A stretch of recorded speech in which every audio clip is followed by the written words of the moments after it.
लेकिन हमारे क्या हालत है आज खिलाड़ियों की, ओलंपिक विजेताओं के हालात तो हमने देखे हैं। अगर आप स्पोर्ट्स की बात देखें तो हरियाणा की सरकार की जो आज की पॉलिसी है, इट इज नोवेयर। सरकार ने कहा ओलंपिक विजेता के सम्मान में एक लेगेसी बनाई जाएगी, उसके गांव में स्टेडियम बनाएंगे।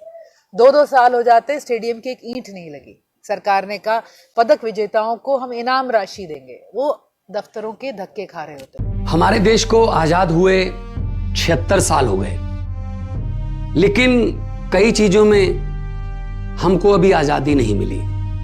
जैसे कि सरकारी दफ्तरों में दुश्वारियां, परेशानियां, बदइंतजामियां। हमने आजादी की जंग इसलिए लड़ी थी ताकि हमारी आने वाली पीढ़ियों की जिंदगी आसान हो सके, ना कि इसलिए कि वो जगह जगह पर सरकारी दफ्तरों में धक्के खाएं, परेशानियों का सामना करना पड़े। शहीद आजम सरदार भगत सिंह जी के सपनों को साकार करने के लिए पंजाब सरकार ने फैसला किया है कि पंजाब के लोगों को अब सरकारी दफ्तरों के चक्कर नहीं लगाने पड़ेंगे, बल्कि सरकारी दफ्तर खुद चल के लोगों के घर पर आएंगे। अब सरकारी दफ्तरों के चक्कर काटने की जरूरत नहीं, बस डायल करें 1076 और सरकारी सुविधाएं अपने घर पर ही पाएं।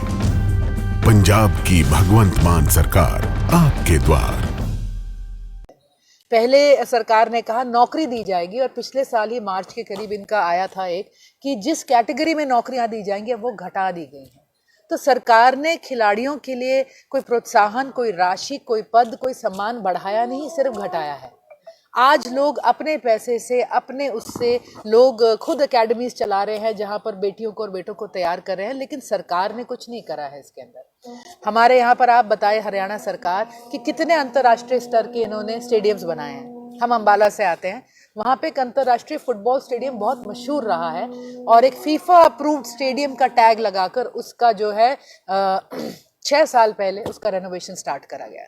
उस वक्त हमारे जो मौजूदा गृह मंत्री अनिल विज जी, वो हमारे खेल मंत्री भी हुआ करते थे। स्टेडियम शुरू हुआ 40 करोड़ में बनना था, और 2 साल में 40 करोड़ खत्म हो गए, 2 साल पूरे हो गए, कहा नहीं बन रहा, तो जी 40 करोड़ ही और 2 साल और दिए गए, यानी कि 80 करोड़ और 4 साल। स्टेडियम फिर भी नहीं बन रहा, तो 40 करोड़ ही लगभग और दे दिए, और 2 साल और, तो आज 120 करोड़ की राशि और 6 साल बाद भी वो अंतर्राष्ट्रीय फुटबॉल स्टेडियम जो है आज भी तैयार नहीं है।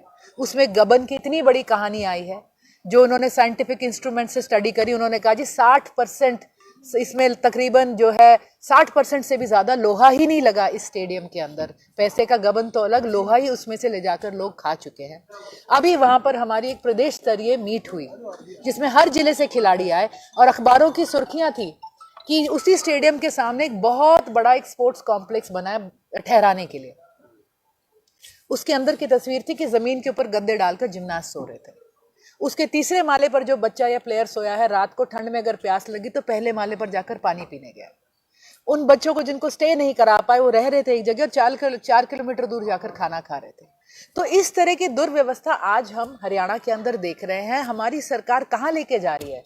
हमारा युवा, जिसे रोजगार तो वो दे नहीं रही, हमारा युवा आज पलायन कर रहा है, नशे में जा रहा है, क्राइम में जा रहा है। अंडर एज शूटर पूरे देश में, अभी हमारी criminal and crime tracking network and systems की एक रिपोर्ट आई है सरकारी संस्था की, highest number of under as shooter आज हरियाणा में मिल रहा है। और दूसरी तरफ अगर आप देखें तो दिल्ली के अंदर एक अंतर्राष्ट्रीय स्तरीय जो है एक स्पोर्ट्स यूनिवर्सिटी बनाई गई है, जहां पर बच्चों को ओलंपिक्स के लिए तैयार करा जाएगा। आज पंजाब में आए 1.5 साल हुआ है, पंजाब में एक पिरामिडल स्ट्रक्चर बनाया गया है स्पोर्ट्स को डेवलप करने का। हर गांव के क्लस्टर पे स्टेडियम और स्पोर्ट्स होगा, कोच मिलेगा, और उसके बाद जिला स्तर पे आपको कोचिंग अलग लेवल की मिलेगी, और उसके बाद प्रदेश स्तर पे एक कोचिंग अलग लेवल की मिलेगी। ना केवल ये, बल्कि पंजाब सरकार ने ये भी कहा है कि हर खिलाड़ी का पोषण, डाइट और उसकी सपोर्ट के लिए हम पूरी तरह से मैदान में रहेंगे। आज हमारे यहाँ पर हरियाणा में मैसेज है कि खेल में जाओगे तो करियर नहीं है, जिन बातों को बड़ा मुश्किल से हमने बदला था। और खास तौर पर दुख की बात है कि बेटियां अगर खेल में जाएंगी, कोचेस के साथ काम करेंगी, फेडरेशंस के साथ ट्रैवल कर रही हैं, तो आज भाजपा सरकार ने साफ कर दिया कि आपकी बेटी की जो भविष्य है, जो उसकी अस्मत है, उसकी कोई गारंटी भाजपा सरकार ना दे सकती है, ना लड़ेगी। आप ये देखिए, हमारे स्पोर्ट्स मिनिस्टर पर इल्ज़ाम लगा हुआ है कि उसने एक महिला कोच का शोषण करा है और वो आज तक बेचारी धक्के खा रही है। उसका चरित्र हनन करा गया, उसके करियर को चैलेंज में डाल दिया गया, उसकी जान को खतरा हुआ, लेकिन ये सरकार टस से मस नहीं हुई। आज भी हमारे खेल मंत्री के पाले में खड़ी दिखी है, किसी महिला कोच के नहीं।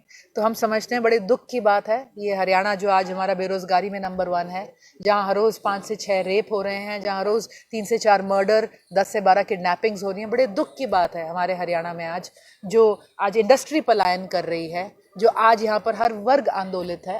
हमसे जुड़े रहने के लिए हमारे YouTube चैनल को सब्सक्राइब करें और नई वीडियो की नोटिफिकेशन के लिए बेल आइकॉन को दबाएं। अगर आप ये वीडियो Facebook पर देख रहे हैं तो लाइक जरूर करें और ज्यादा से ज्यादा शेयर करें। धन्यवाद।